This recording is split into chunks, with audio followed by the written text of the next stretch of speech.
চলো যাই। আচ্ছা ভাই। নন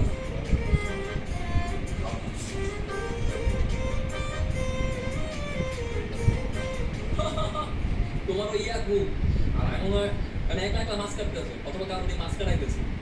না না, ওই কাউরা দিয়ে মাছ কাটাইবে না। আর পার্মানেন্ট মানুষ ছাড়া কাউরা দিয়ে মাছ কাটায় না। ক্যা ওনার কি এমন হয়ে গেছে যে বাইরে না শুনতে মাছ কাটাইবো না? কে তুমি জানো না? ওর ব্যবসার মধ্যে তো 2 নম্বরই। মাছের পেটের মধ্যে মার্বেল দিয়ে রাখে। এমনি তো হাজার হাজার টাকা লাভ করতেছে। আরে শালা হ্যাঁ এটা কি কইলা? এর লেগাই তুই বুঝছি আরে কি লেগে কাউকে দিয়ে মাছ কাটায় না?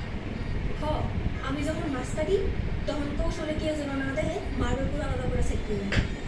সারা হয়েছে বোধ করে একটা বাট পার ওর লাগে তোমারও বাট পারে শিখি। আইসা, এখন তাহলে তুমি যাও। আমি তাহলে এখন বাড়ি যাই। তুমি তোমার দোকানে চলে যাও। আমার লাগে শুধু শুধু তোমার লোক শুনবো।